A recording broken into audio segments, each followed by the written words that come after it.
দিনের জন্য কবুল করুন, বলুন আমিন।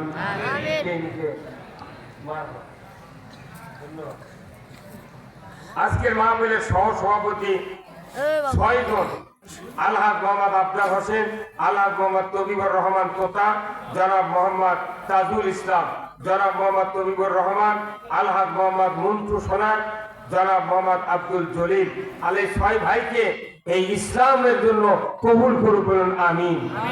প্রধান অতিথি বিশিষ্ট শিক্ষাবিদ ইঞ্জিনিয়ার মোহাম্মদ আব্দুল ওহাব, বিএসসি ব্যবস্থাপনা পরিচালক,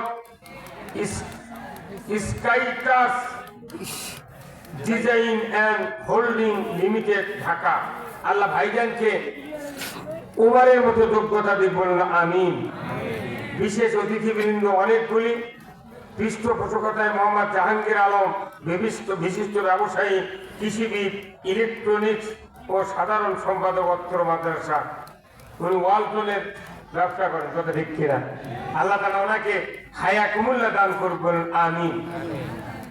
আজকের মাহফিলের সম্মানিত মেহমান বৃন্দ, হযরত মাওলানা শহীদুল্লাহ বিন বাবর, কামিল হাদিস ফার্স্ট ক্লাস মাঝবাড়ি, হাফেজ মাওলানা মোহাম্মদ আব্দুল্লাহ আল মামুন, মোহতামি অত্র মাদ্রাসা, অন্যান্য ওলামায়ে কেরামগণ, তত্ত্বাবধানে জনাব আব্দুল জলিল, জনাব টিপু সুলতান, সার্বিক সহযোগিতায় হরিণা স্বপ্নসা ফাউন্ডেশন, হরিণা ফুলবাড়ি সারিয়াকান্দি, সত্য সভা পরিচালনায় জনাব মোহাম্মদ জাহিদ কবির, জনাব মোহাম্মদ এবারত আলী মন্ডল দুদু, ধন্যবাদ আনতে জনাব মোহাম্মদ নুরুল ইসলাম দুলু, সভাপতি, অত্র মাদ্রাসা।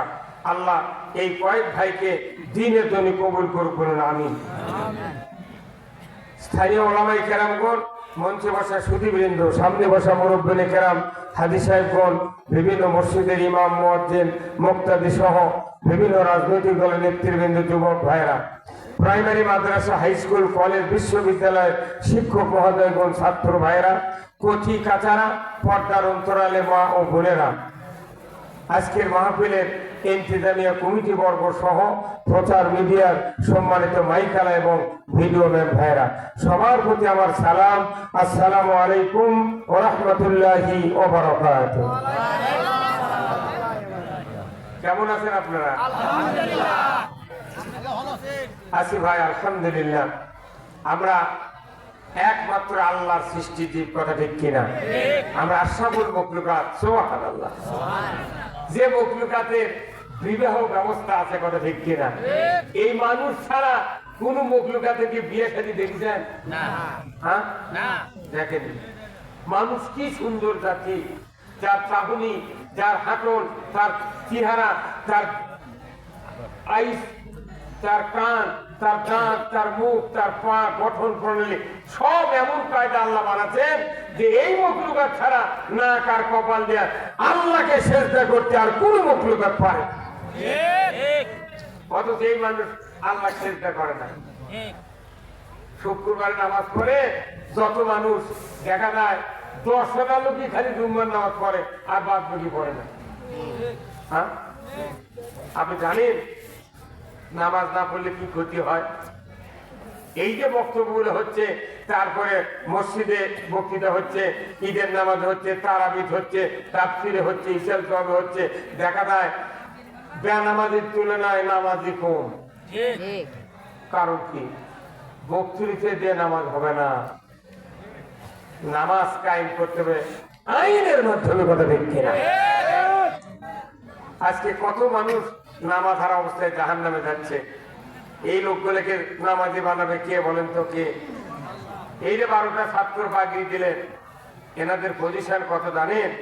এই ছাত্র বাবা মা যদি মরে যায়, খালি বাবের কবরের পাশে গিয়া সূরা ফাতিহা একবার, সূরা ইখলাস 3 বার তেলাওয়াত করার পর এই সন্তান যদি বাবার মায়ের কবরের পাশে আল্লাহর দরবারে হাত তুলে বলে, রব্বির হামহুমা কামা রব্বায়ানি সগীরা। আবার আল্লাহ বলেছেন, এই দোয়া যখন বান্দা করবে নেক সন্তানের দ্বারা রসুলের জবানে হাদিস, সাথে সাথে আল্লাহ তাআলা ওই সন্তানের দোয়ার বরকতে 40 দিন কবরের আযাব পিতা মাতার মাফ করে দেয়। কয়দিন? 40 দিন। নামাজি হলেও 40 দিন হবে। আপনার ছেলে যে নামাজি হয়, মোত্তাকি হয়, 40 দিন কবরে আযাব মাফ হবে ওই সন্তানের দোয়ার বরকতে। কিন্তু দেখা যায় আমাদের সমাজে বাবা মার কবরের পাশে যাওয়ার টাইম নাই। ঈদুল ফিতর, ঈদুল আজহার দিনে নামাজ পড়ে সোজা বাবা মার কবরের পাশে যায়, সারা বছর নামাজ নাই, ঈদের দিনে গিয়া বাবাকে সালাম দেয়। ও দুনিয়ার যুবকেরা, ও সারিয়াকান্দির মানুষেরা, ফুলবাড়ির মানুষেরা, হরিণার মানুষেরা, একজন সন্তান নেককার যদি হয়, আল্লাহর রাসূল বলেছেন ওই সন্তানের আমলের কারণে কিয়ামত পর্যন্ত পিতা মাতার আমলনামায় আল্লাহ তাআলা সওয়াব দিয়ে দেয়। তাহলে একজন ভালো সন্তান বানান জরুরি না হারাম? জরুরি। কয়জনের ঘরত মুন্সি আছে? আছে? কোন চেয়ারম্যানের বেটা মুন্সি নাই, এমপির বেটা মৌলবি নাই, মন্ত্রীর বেটা বক্তা নাই, কথা ঠিক না? গরিব মানুষের বেটা মাদ্রাসায় পড়ে, আর ধনী মানুষের বেটা কেজিত পড়ে। কুলি পড়ে কেজিত করে 22 বছর পরে ওই বেজি হয়ে আসে আর ঘরে আর খায়। আর কি সুন্দর ছাত্র! আমার রাসূল বলেছেন, ও দুনিয়ার মানুষেরা, আল্লাহ যার কল্যাণ কোরআনের জ্ঞান দেয়, আল্লাহ তাদেরকে কল্যাণ দেয়। ধরে কোন আল্লাহু আকবার। আজ থেকে 1500 বছর আগে আল্লাহর নবী যখন মক্কাতে জন্ম নিলেন, এক এক করে যখন বয়স বাড়তিছে, বাড়তে বাড়তে যখন 21 বছর বয়স, মক্কাতে দুর্ভিক্ষ দেখা দিল। আল্লাহর নবীর চাচা, তিনি তো নবী হন নাই, চাচা ছিলেন আবু তালেব। আবু তালেব বলল, ভাতিজা, তোমার বাবা নাই, মা নাই, আমার তো সন্তান আছে, তো তুমি আমার বাড়িতে থাকো। তবে আমি একটি কথা বলবো, এই সময় যে দুর্ভিক্ষ দেখা দিয়েছে, কিছু কর্মসংস্থান করা দরকার। ও মুহাম্মদ, তোমাকে যদি মক্কাতে কারো বাড়িতে একটু কর্মসংস্থান দেওয়ার ব্যবস্থা করি, তুমি কি কাজ করতে পারবে? মুহাম্মদ সাল্লাল্লাহু আলাইহি সাল্লাম তখনও নবুয়ত পান নাই, মাত্র 21 বছরের বয়স। উনি বললেন, চাচা, যে জায়গায় রাখবেন ওই জায়গায় আমি কাজ করতে রাজি আছি। রসুল কাজ দিচ্ছে, চাচা অভাব কি করবি? আল্লাহর নবী মুহাম্মদুর রাসূলুল্লাহ সাল্লাল্লাহু আলাইহি সাল্লাম বললেন, চাচা, আপত্তি নাই, কাজের ব্যবস্থা করেন। আবু তালেব মক্কার ভেতরে ঢুকলেন। ঢোকার পরে কয়েকজনের সাথে দেখা করলেন, শেষ পর্যন্ত হযরত খাদিজার সাথে দেখা করলেন। 3 জন স্বামীর পর হযরত খাদিজা, মক্কার ভেতরে 7 জন ধনী মানুষ, তার ভেতরে 3 নাম্বার গরিব। আল্লাহু আকবার। খাদিজাকে বললেন, খাদিজা, ও খাদিজা, আমার একটা ভাতিজা আছে নাম মোহাম্মদ, তুমি কি একটু কাজের ব্যবস্থা করে দেবে? যদি দিতে আমি বড় শান্তি পেতাম। খাদিজা বললেন, ও বাপজান, আপনার ওই ভাতিজাকে আমার সামনে হাজির করে দেন, আমি দেখব, যদি পছন্দ হয় আমি তাকে কাজ দিতে রাজি আছি। জোরে বলুন আল্লাহু আকবার। কাজের ব্যবস্থা হয়ে গেল। পরের দিন মুহাম্মদ সাল্লাল্লাহু আলাইহি সাল্লামকে নিয়ে আবু তালেব চলে গেলেন। রসুলের দিকে তাকানো মাত্রই খাদিজার চোখটা ঝলসে গেল, এই মানুষকে কেমন করে আমি চাকরি রাখবো? তারপরে অভাব, মুরব্বী বলেছেন আমি রাখবো। কয়েকদিন হয়ে গেল, চাকরি জয়েন হয়ে গেল, করে গেল। হঠাৎ করে খাদিজা একদিন সকালবেলা নাস্তার পর, আমার রসুল, আপনার রসুল তখনও নবী হন নাই, মুহাম্মদ ছাগল নিয়ে, দুম্বা নিয়ে মরুভূমি প্রান্তরে যায়। খাদিজা হঠাৎ করে জানালার দিকে বসে থেকে মুহাম্মাদের আচরণ দেখে। এই সন্তান, এই ছেলেটা আমার বাড়িতে আসা মাত্রই দুধ বাড়লো, দুম্বার বাচ্চা বাড়লো, ছাগলের ব্যবসায় উন্নতি হলো। এত চরিত্রবান এই ছেলেটা, এত সুন্দর চেহারা, এত কথা ভালো, একের আদর্শ দেখার জন্য সকালবেলা নাস্তা করে মুহাম্মদ সাল্লাল্লাহু আলাইহি সাল্লাম দুম্বা নিয়ে ছাগল নিয়ে মরুভূমি প্রান্তরে যাচ্ছে, এমন সময় খাদিজা জানালায় বসে একটু চেহারা দেখছেন, দেখি মোহাম্মদ কেমন করে মরুভূমির ভেতরে ছাগল নিয়ে দুম্বা নিয়ে যায়। জানালায় বসে থাকতে থাকতে মোহাম্মদ সাল্লাল্লাহু আলাইহি সাল্লাম মরুভূমির প্রান্তরে ছাগল নিয়ে যখন নামিয়ে পড়লেন, দেখা যায় মোহাম্মদ সাল্লাল্লাহু আলাইহি সাল্লামের মাথায় কে যেন ছায়া দিচ্ছে, হাতে ছাতা নাই, মাথায় কাপড় নাই। না থাক থাক, ওখানে সিকিউরিটি গার্ড এমনি দাঁত এই কদম ঠিক হলি ময়দান গরম হয়ে যাবে, কথা দেখছে না। আমার ভাইরা, আমি আপনাদেরকে বলতে চাই, হযরত খাদিজা রাদিয়াল্লাহু তাআলা আনহা জানালে দেখে মুহাম্মাদের মাথায় ছায়া। সুবহানাল্লাহ। কে ছায়া দেয়? কারো হাতে ছাতা নাই, কে ছায়া দেয় দেখার জন্য। প্রথম দিন চলে গেল, তৃতীয় দিন চলে গেল, একই দৃশ্য। তৃতীয় দিনের বেলায় খাদিজা চিন্তা করলেন, আজকে আর জানালা থেকে দেখবো না, আমি খাদিজা মরুভূমির ভেতরে গিয়া কে মুহাম্মাদের মাথায় ছায়া দেয় সচক্ষে আমি দেখতে পারবো। ধরে মারহাবা। হযরত খাদিজা মরুভূমির প্রান্তরে চলে গেলেন। আকাশের দিকে নজর করে দেখেন, বিরাট সূর্য, সূর্যের সামনে এক খণ্ড মেঘ এমন ভাবে কে যেন সেট করে রেখেছে। মুহাম্মদ জোরে যায়, ছায়াও জোরে যায়, আসতে যায়, ছায়াও আসতে যায়। এক সেকেন্ডের জন্য ওই মক্কার তীব্র সূর্যের তাপ রাসূলের শরীরে লাগতে দেয় না। কি যোগ্যতা সম্পন্ন লোক! আমরা ছাতা ধরলে ঘড়ির মধ্যে ছাতা বাতাসে উল্টে দেয়, তাই না?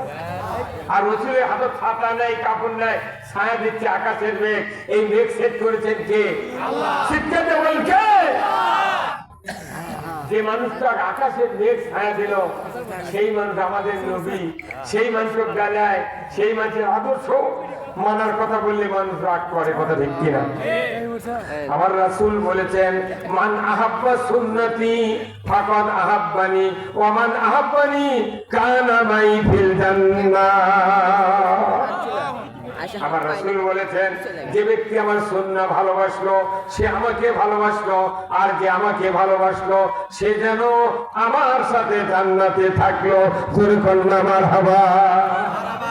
আমরা কি রাসূলের আদর্শ মানতে রাজি আছি? কারা কারা দুহাত তুলে আল্লাহকে দেখান। লিল্লাহি তাকবীর, নারায়ে তাকবীর। আল কোরআনের আলো, দুনিয়ার মুসলিম, বাংলার মুসলিম, বগুড়ার মুসলিম, সারিয়াকান্দির মুসলিম, ফুলবাড়ির মুসলিম। লিল্লাহি তাকবীর। রাসূলের আদর্শ মানবেন, নবীর সাথে জান্নাতে যাবেন। সুবহানাল্লাহ। কি খারাপ লাগে? না। জান্নাত কি খারাপ জায়গা? না। আমার ভাইয়েরা, রাসূল সাল্লাল্লাহু আলাইহি সাল্লাম তখনও নবী হন নাই। খাদিজা দেখতে পেলেন আকাশের মেঘ রাসূলকে ছায়া দেয়। দেখা মাত্রই উনি বাড়িতে চলে আসলেন। সন্ধ্যার সময় আমার আপনার নবী বাড়িতে আসলেন, যিনি এখনো নবী হন নাই।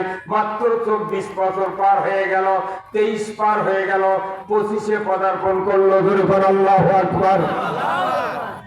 মুহাম্মদ রাসূল হন নাই, 25 বছরের যুবক। খাদিজা সন্ধ্যার সময় দেখে বলছেন, ও মুহাম্মদ, তুমি একটু আমার কাছে আসো, একটু কথা বলবো। বলেন আপনি কি বলবেন বলেন। বলে, মুহাম্মদ, আমি তোমাকে চিরসাথী করে নিতে চাই, তোমাকে আমি চিরসাথী করে নিতে চাই, তোমার মতামত জানতে চাই। মুহাম্মদ সাল্লাল্লাহু আলাইহি সাল্লাম তখনও নবী হন নাই। উনি বললেন, ও মুনির, আমার মায়ের পেটে যখন আমি 6 বছর বয়স, আমার আব্বা দুনিয়াতে বিদায় হয়েছেন। আমার যখন 6 বছর বয়স, মার সাথে বাবার কবর জিয়ারত করতে গিয়া আমার মা মারা গিয়েছেন। 7 বছর বয়সে আমার দাদা মুত্তালিব মারা গিয়েছেন। ওগো মুনির, আমার একটা চাচা আছে আবু তালেব, আমাকে কোলে কাকলে মানুষ করেছেন। ওনার ছেলেগুলিকে সরায়া দিয়া আমাকে বিছানায় ঘুমাইয়েছেন। ওগো মুনির, আমার ওই চাচার বিনে পরামর্শে আপনাকে একটি কথা আমি বলতে পারবো না। খাদিজা সহধর্মিনী কবি রসুলের সাথে বিবাহ বন্ধনে আবদ্ধ হবেন, ধরে কোন আলহামদুলিল্লাহ। রসুলের 25 বছরের কি চরিত্র, একটা ধনী মানুষ, তাই বলতেছে যে আপনাকে আমি স্বামী হিসেবে গ্রহণ করতে যাচ্ছি। তখন উনি বলছেন যে না, চাচার পরামর্শ ছাড়া বলতে পারবো না। আর আমাদের দেশে যদি সারেকান্দির একটা যুবক যদি একটা বৃদ্ধ মহিলা কয় যে আমার 8টা গরু আছে, 2টা বাসা আছে সারেকান্দি, 40 দূরের জমি আছে, আমার তোমার খুব পছন্দ হচ্ছে, তোমার সাথে বিয়ে বসবো, তুমি কি রাজি আছো? তখন কবি এখনই চোখ উঠলো, লটারি খেলা হচ্ছে, এখনই বিয়ে পড়াবো। চরিত্র দেখে রসুলের 25 বছরের চরিত্র কাকে বলে, আল্লাহু আকবার। এই চরিত্র যদি আমাদের দেশের যুবকে থাকতো, তাহলে কোন যুবক পিতা মাতার বিরুদ্ধে গিয়ে বিবাহ করতো না। কি এই দেশের যুবক দুলে ভাই কয়, দুলে ভাই আব্বা কাটা কন আমি একটা বিয়ে করবো, দুলে ভাই কার পথে বাপ পথে কুন্টি বিয়ে করবো, তোর দাঁত ফাটাবো। যারা পথে রাত্রে মোবাইল করে নিয়ে গেলেও চলে গেছে ওই ঢাকা খাবারের রপ্তানি, গার্মেন্টসে চাকরি লেগেছে, 3 মাস চাকরি করতে, ওই বউ আবার সাথে চলে গেছে। বিয়ে করবার কাছে বাপে বিয়ে দেয়নি, ওই খেপে গার্মেন্টসের চাকরি লেগেছে। 1.5 বছর পর দেখে ড্রাইভার চিল্লিয়ে চলে রসুলের চরিত্র আজকে বাংলাদেশের যুবকদের ভেতরে থাকতো। আল্লাহ কথা যেমন গেল পিতা মাতার বিরুদ্ধে মতামত নিয়ে বিবাহ করতাম না বলে বলতে, আল্লাহ রাসূল বলছেন কিয়ামতের দিন 7 প্রকার ব্যক্তি আরশের নিচে জায়গা পাবে। তাই এক প্রকার হলো যৌবন বয়সে যারা আল্লাহর আনুগত্য করবে, পিতার আনুগত্য করবে, রসুলের আদর্শ মানবে, তারা কিয়ামতের দিন আল্লাহর আরশের নিচে জায়গা পাবে। জোরে করলে মারহাবা। ও যুবক ভাইরা, অনুরোধ করছি পিতা মাতার বিরুদ্ধে মতামত দিবেন না। পিতা মাতা যত অশিক্ষিত হোক, দুর্বল হোক, পিতা মাতা যা বলবে 100% আল্লাহ তাআলা কবুল করে। ওই হুমা জান্নাতুকা ওয়া নারুকা, ওই পিতা মাতায় জান্নাত, পিতা মাতায় জাহান্নাম। যে পিতার দিক নেক নজরে তাকালে হজের সওয়াব, 6 লাখ টাকার আগে হজ করতে, আর নেক নজরে তাকালে প্রতি নজরে নজরে হজের সওয়াব। সুবহানাল্লাহ। ঠিক। সেই বাপের দিক খেয়ে বলছে তুই কি বুঝিস, রাগ করে বাপের দিক 1 কোটি বছর তাকালেও কোন হজের সওয়াব হবে না। কথা ঠিক কিনা? কত মানুষ আছে যুবক আপনাদের এখানে